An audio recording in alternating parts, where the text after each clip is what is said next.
বিজ্ঞ বন্ধুরা, আপনারা জানেন যে 5ই আগস্ট পরবর্তী বাংলাদেশে এবং তার পূর্ববর্তী বাংলাদেশের অন্যতম বড় শিল্প গ্রুপ বেক্সিমকো একটি জনস্বার্থে আমাদের সুপ্রিম কোর্ট একজন সিনিয়র আইনজীবী ব্যারিস্টার মাসুদ সুবহানের আবেদনক্রমে সুপ্রিম কোর্টের হাইকোর্ট বিভাগের একটি বেঞ্চ গত 5ই সেপ্টেম্বর 2024 তারিখে বেক্সিমকো গ্রুপের সকল প্রতিষ্ঠানে রিসিভার নিয়োগের জন্য বাংলাদেশ ব্যাংকে নির্দেশনা প্রদান করেন। পরবর্তীতে বেক্সিমকো গ্রুপের অন্যতম একটি গ্রুপ, সেটা হচ্ছে বেক্সিমকো ফার্মা, তারা সেই আদেশের এগেনস্টে সুপ্রিম কোর্টের আপিল বিভাগে যায় এবং আপিল বিভাগ হাইকোর্ট বিভাগের আদেশটি মডিফাই করে শুধুমাত্র বেক্সিমকো ফার্মাকে নিজস্ব পরিচালনা করার জন্য অনুমতি দিয়েছিল। আর বাংলাদেশ ব্যাংক সুপ্রিম কোর্টের হাইকোর্ট বিভাগের নির্দেশনা মেনে সকল প্রতিষ্ঠানে রিসিভার নিয়োগ করেছিল। এটি আপিল বিভাগের নির্দেশনা অনুযায়ী হাইকোর্ট বিভাগের শুনানি হয়েছে এবং হাইকোর্ট বিভাগের আজকে মাননীয় বিচারপতি ম্যাডাম জাস্টিস ফারহা মাহবুব এবং জনাব বিচারপতি দেবাশিস রায় চৌধুরীর বেঞ্চে আজকে সেই রুলটি, অর্থাৎ জনস্বার্থে দায়েরকৃত সেই রুলটির চূড়ান্ত শুনানি এবং নিষ্পত্তি হয়েছে। আদালত 9টি পর্যবেক্ষণ সহ এই রুলটি নিষ্পত্তি করেছেন। তবে তার মোদ্দা কথা, এখানে বাংলাদেশ ব্যাংকের পক্ষ থেকে আমি একজন সিনিয়র আইনজীবী হিসেবে নিযুক্ত হয়েছিলাম, আর বাংলাদেশ ব্যাংকের নিয়মিত আইনজীবী জনাব ব্যারিস্টার মনিরুজ্জামান তিনিও এই মামলাটিতে ছিলেন। মূলত বাংলাদেশ ব্যাংকের পক্ষ থেকে আমরা যে কথাটি আদালতকে বলেছি যে আদালত কিন্তু তার এই 9টি যে অবজারভেশন, সেই অবজারভেশনের সময় বিগত দিনে লোন দেওয়ার ক্ষেত্রে বেক্সিমকো গ্রুপকে নিয়ম নীতি উপেক্ষা করে শুধু বাংলাদেশ ব্যাংক এবং অন্যান্য তফসিলি ব্যাংকের ভূমিকা নিয়ে প্রশ্ন তুলেছেন। আমরা আদালতকে বলেছি 5ই আগস্ট পরবর্তী বাংলাদেশ ব্যাংক লোন দেওয়ার ক্ষেত্রে, লোন আদায়ের ক্ষেত্রে এবং বিভিন্ন ফাইন্যান্সিয়াল প্রতিষ্ঠান, ব্যবসায়িক প্রতিষ্ঠানের তাদের স্বচ্ছতা সুনিশ্চিত করার জন্য, আইন অনুযায়ী পরিচালনা করার জন্য বাংলাদেশ ব্যাংক বর্তমানে অনেকগুলো কার্যকর পদক্ষেপ গ্রহণ করেছেন। আমরা এও বলেছি যে আদালতের নির্দেশনা মোতাবেকই বাংলাদেশ ব্যাংক তাৎক্ষণিকভাবে এই সমস্ত প্রতিষ্ঠানগুলোতে রিসিভার নিয়োগ করেছিল। সুতরাং বাংলাদেশ ব্যাংক আদালতের নির্দেশের বাইরে গিয়ে কোনো কাজ করেননি। আজকে আদালতের এই মূল রুলের নিষ্পত্তির মাধ্যমে যে রিসিভারগুলো নিয়োগ করা হয়েছিল বেক্সিমকো ফার্মা সহ, সেই রিসিভারগুলো আর থাকলো না। এই কোম্পানিগুলো ব্যবস্থাপনা তারা নিজেরা করবেন। তবে আদালত বলেছেন এই কোম্পানিগুলো ব্যবস্থাপনা করার ক্ষেত্রে সম্পূর্ণভাবে বাংলাদেশ ব্যাংক এবং বাংলাদেশের সরকার এবং অন্যান্য রেগুলেটরি বডি আছে, তাদের সুপারভিশন মনিটরিংয়ে স্ট্রিক্টভাবে আইন মেনে এই সমস্ত প্রতিষ্ঠানগুলো পরিচালিত হতে হবে। এটা হচ্ছে আদালতের অন্যতম নির্দেশনা। তো এ ব্যাপারে আর বাকি নির্দেশনা সম্পর্কে আমি মনিরুজ্জামানকে বলবো যে তিনি আপনাদেরকে ব্রিফ করবেন। বেক্সিমকো গ্রুপ অফ কোম্পানিজের প্রতিষ্ঠান ছিল টোটাল 189টা।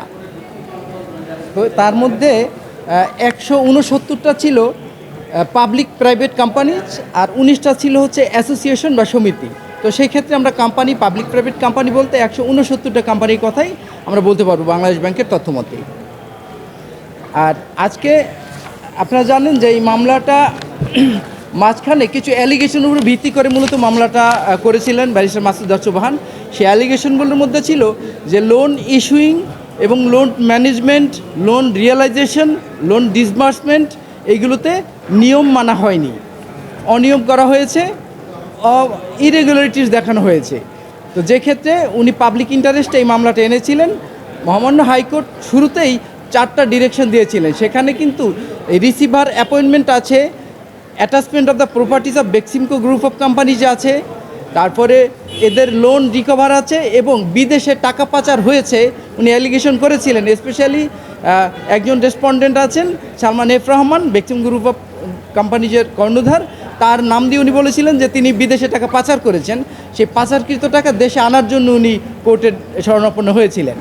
এই 4টা ডাইরেকশনের উপরে আজকে রুল শুনানি করে মহামান্য হাইকোর্ট যেটা learned senior advocate mister Rul Kuddus বললেন যে বেক্সিমকো এখন তার নিজস্ব ব্যবস্থাপনায় চলবে with strict compliance of the rules and procedure of the country and the regulators including Bangladesh bank এবং আদার গভর্নমেন্ট যে রেগুলেটর্স আছে তাদের স্ট্রিক্ট রুলস রেগুলেশন প্রসিডিউর মেনে বেক্সিমকো গ্রুপ অফ কোম্পানি তারা নিজেরাই নিজেদেরকে পরিচালিত করবে। এর অর্থাৎ হচ্ছে আজকে থেকে আর রিসিভার থাকছে না।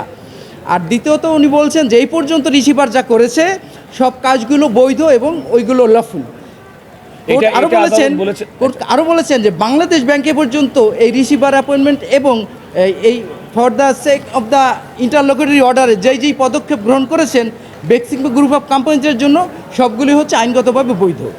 না, এখানে আরেকটা গুরুত্বপূর্ণ বিষয় আছে। এটা কিন্তু আদালত বলেছেন যে যদি কোনো তদন্তের পরে কোনো ব্যক্তি তার যদি কোনো গাফিলতি কিংবা কোনো অন্যায়ের সঙ্গে জড়িত হয় তাহলে তাদের বিরুদ্ধে ব্যবস্থা গ্রহণের একটি ডিরেকশন কিন্তু এই ডিরেকশনের মধ্যে আছে।